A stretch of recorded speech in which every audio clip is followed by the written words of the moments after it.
Hi everyone, this is Francois, originally from France, and I'm here working as a managing director.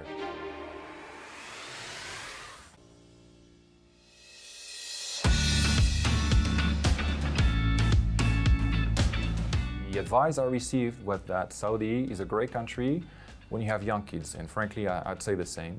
Plus it's changed drastically, obviously, so for the better from my perspective. But once the kids were here, we really settled down pretty quickly, made lots of friends. So it's maybe counterintuitive, but at first it could seem like a difficult country. However, you forge really deep friendships and bonds. Also, we invite people at our place, we get invited, we have lots of close friends.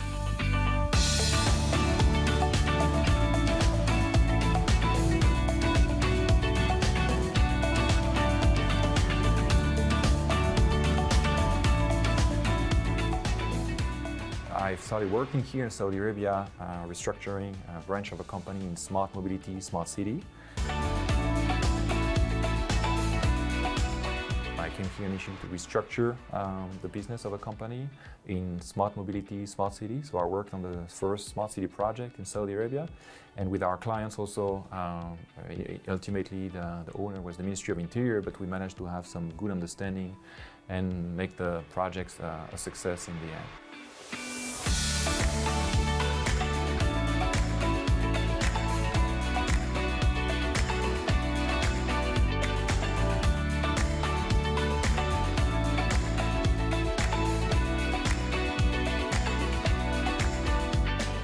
Basically, the business model is we're helping companies transitioning to solar energy. So we finance the assets. So let's say you're a pharmaceutical company, you spend a lot on electricity, and you also have what I call prime real estate, which is your rooftop. And so the company would help you transition to solar energy by doing the design, engineering, installation, and then selling you green energy at a cheaper rate than what you can get from the network. So it's basically making a saving without investing, and this is how we help this transition.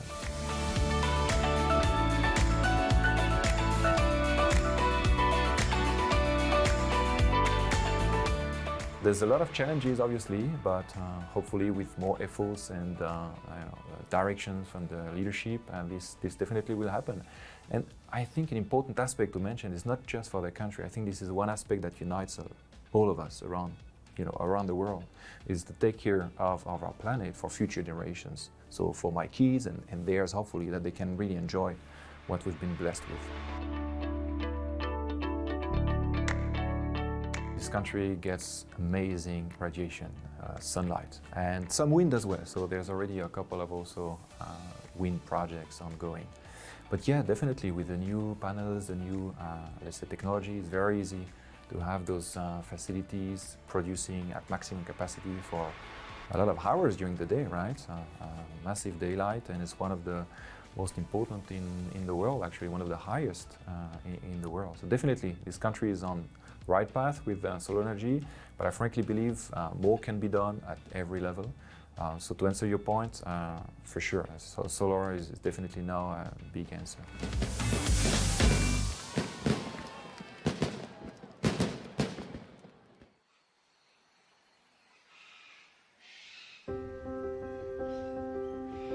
So in business, it often happens that you become close to the people you're dealing with, and some of them become friends.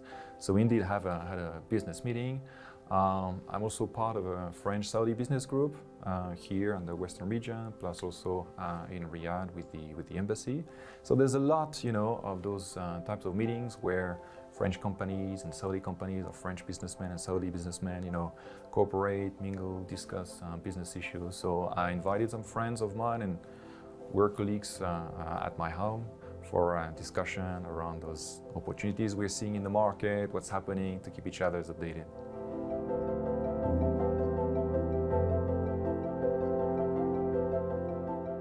With the family, mostly it's been Riyadh initially, but during COVID, I took the kids camping. We went south, Abha, Baha, so really had a great time camping in the nature. So people were very curious about what we were doing, but we have very, very good memories. Of course, we went to Al Ula as well. So our first trip to Al Ula was in 2017. Kids were fairly young. We had a great guide, local. He was very friendly. He showed us around.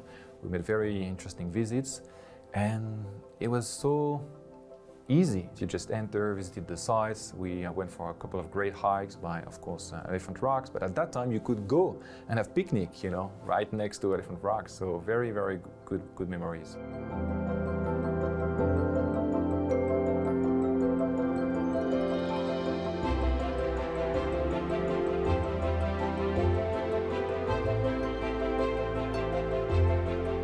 We even went all the way north to Wadi Dissa, you know, as a road trip with friends, camping again. So nature, really, that's beautiful here around the country.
We've been living in Jeddah for several years. So both me and my wife work. So she works for NEOM and she's there during the week. So she comes during the weekend and somehow I take care of the kids. Of course, they're not toddlers, so they have their own extracurricular activities besides school.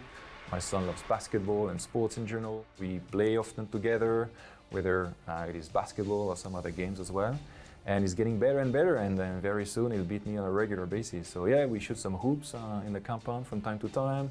Or we play tennis, we go swim, or he also plays ultimate frisbee with me from time to time. So quite passionate. It's a good bonding moment as well.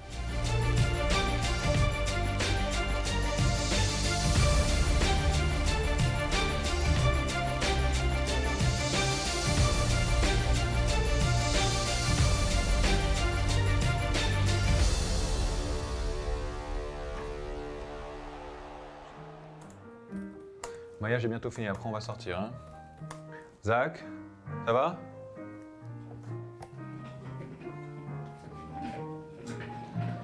Regarde, tu finis, après on ira dîner, ok? C'est cool? Là tu joues celle-ci ou tu joues laquelle? Ou c'est l'autre? L'autre? Ok, super. My daughter, she does acrobatics. Yeah, it's called Bounce, a place where they go, and she also plays the piano. Kids are having a good time in Jeddah. You know, they made a lot of friends. You know, most of their lives they've spent it here in Saudi Arabia. So for them, it's really home. So not only for them, but for us as a family, it is home. Most of the time I work, sometimes I travel, but I try my best to be home, you know, for a dinner. So we have a family dinner together.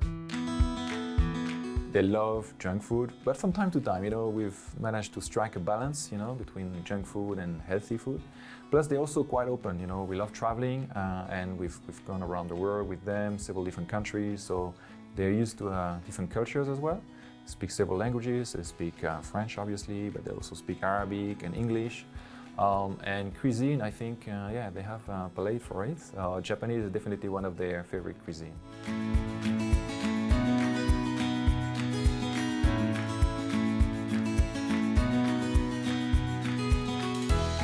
My mother, to whom they are very, very close, she visited us a few weeks back, and we celebrated her birthday at this famous Japanese restaurant. They had a blast, they really enjoyed it, and they asked me if we could go again, so I suggested indeed we have this dinner there.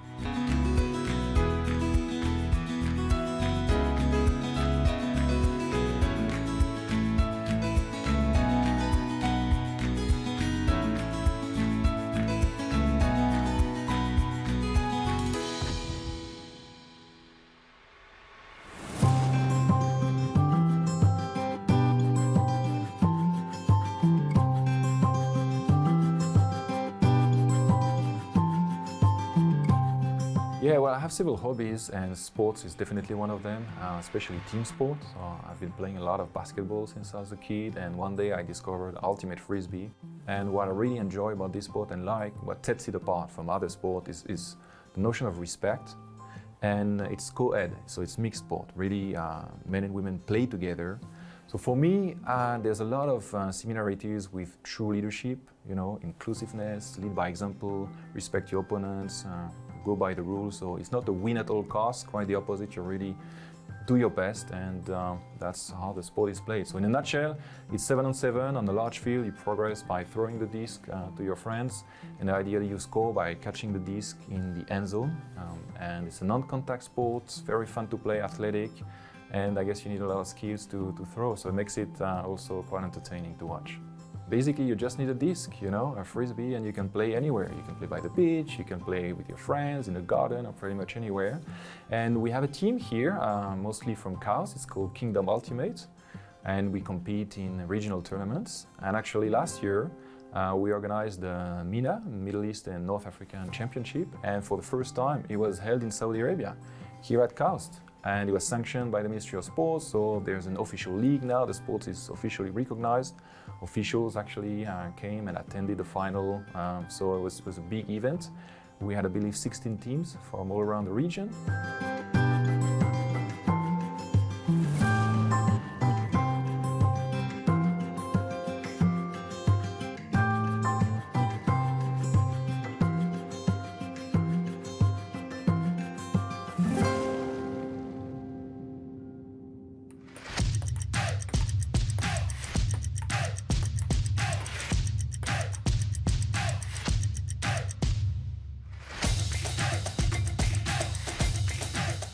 Yeah, there's a lot of socializing, and as I said, sports is a good medium, you know, to get along with your friend, do some activities, keeps you healthy as well, and it's usually fun. So, yeah, table tennis is one of those sports where you can just hang out and play and have fun. And it's pretty neat also, as I said earlier, to have this close community of friends. That's what makes it home finally, right? It's not just work and family, but all the surroundings. So you feel connected somehow to the country, you have a life extra out of work.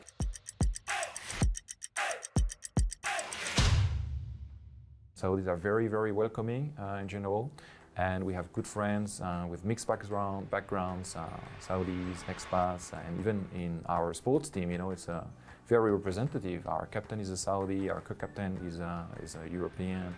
There's teams and teammates from all around the world, so I think it really represents what this country is, a very welcoming one as well. So we feel, as I said earlier, we feel at home, and we are comfortable.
You know, when we travel, there are really two things that we want to do, is nature and culture.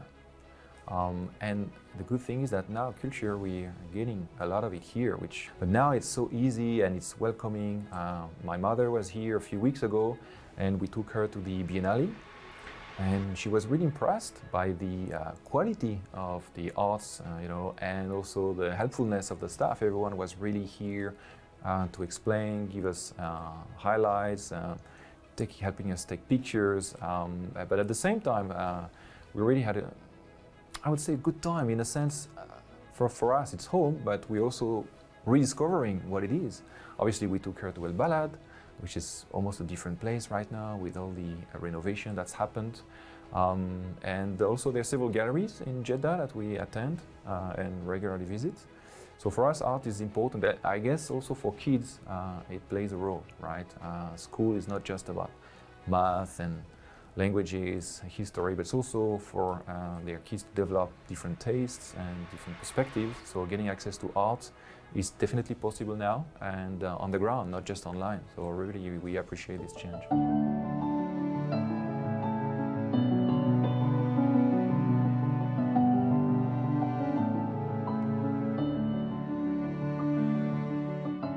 I think there's a lot of similarities, of course, differences as well. But I would say both people are really proud of their culture and want people to experience it, to its finest. And both are really welcoming. So under the surface, French are really welcoming, trust me as well on that. And in terms of differences, this is a much younger country, obviously, a younger population under drastic change. And I would say France probably has gone through this change several generations ago. So you can't really compare also both countries from this perspective. However, I think they both deeply care, for their country and want the best. One thing that I've noticed here in Saudi Arabia, maybe people are really proud of their country and they feel that the future is really bright, which I believe it is, frankly. There's a lot happening already and probably Saudi has been playing catch up in many areas, but in others now it's probably establishing some leadership positions, setting new standards. So we feel a good vibe, faith in the future. Not to say that doesn't happen in France, but I would say to a different degree. That's my opinion.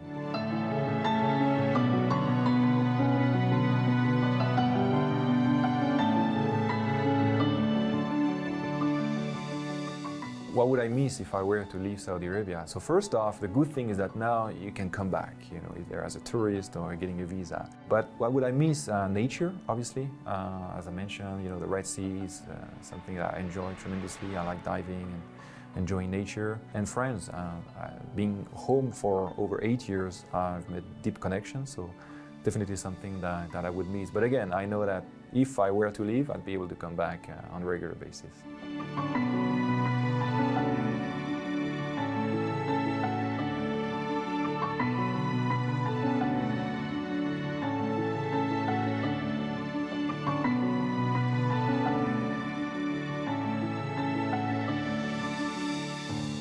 أنا درست العربية في فرنسا وعشت 2 سنين في ليبيا والحين أنا سعودي somehow.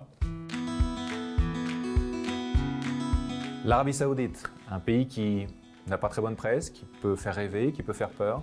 J'encourage vraiment tout le monde qui le peut à venir se rendre compte de la réalité du terrain, des merveilles que ce pays a à offrir et de l'hospitalité des gens et surtout du changement assez incroyable que ce pays est en train de vivre. Je pense que c'est l'équivalent de nos 30 glorieuses.